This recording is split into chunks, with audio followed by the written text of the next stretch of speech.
H5N1 bird flu को लेकर alert जारी किया है। उनका कहना है कि ये वायरस अगली महामारी बन सकता है। H5N1 वायरस पहले भी कई बार इंसानों में फैल चुका है और इसकी मृत्यु दर काफी अधिक है। दरअसल कुत्ते, बिल्ली, गाय, पक्षियों और मनुष्यों में H5N1 के संक्रमण पाए गए हैं, जिससे दुनिया भर के लोगों में चिंता बढ़ गई है। बर्ड फ्लू के H5N1 के स्ट्रेन की वजह से कई तरह की गंभीर समस्याएं बढ़ने की संभावना है। मनुष्यों में इस वायरस के तेजी से फैलने की काफी ज्यादा आशंका है। मीडिया रिपोर्ट्स की माने तो H5N1 वायरस को कोविड-19 से 100 गुना ज्यादा खतरनाक माना जा रहा है। ये मौत के मामलों को बनाए रखते हुए म्यूटेट हो सकता है। WHO के आंकड़ों के अनुसार H5N1 वायरस से मृत्यु दर की आशंका करीब 52% जताई जा रही है। अब यहाँ सवाल ये उठता है कि आखिर ये इतना खतरनाक है क्यों?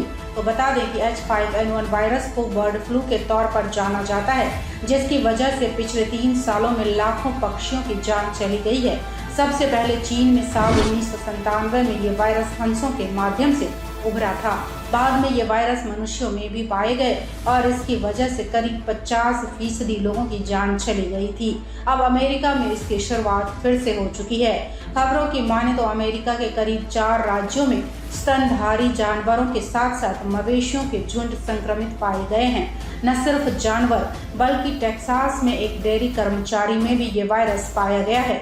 ऐसे में दुनिया भर के लोगों के लिए ये वायरस काफी ज्यादा चिंता का विषय है। अब ऐसे में ये जान लेना भी जरूरी है कि आखिर इससे बचाव के लिए क्या सावधानियां बरतनी चाहिए।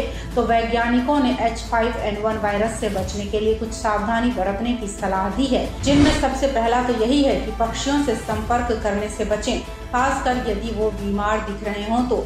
दूसरा ये है कि कभी भी मांस को अच्छी तरह से पकाकर ही खाएं। तीसरी सावधानी ये है कि बार बार अपने हाथों को साबुन और पानी से धोएं। किसी भी तरह की कोई परेशानी नजर आए तो तुरंत डॉक्टर से संपर्क करें। ये महत्वपूर्ण है कि हम H5N1 वायरस को लेकर सतर्क रहें और सावधानियां बरतें।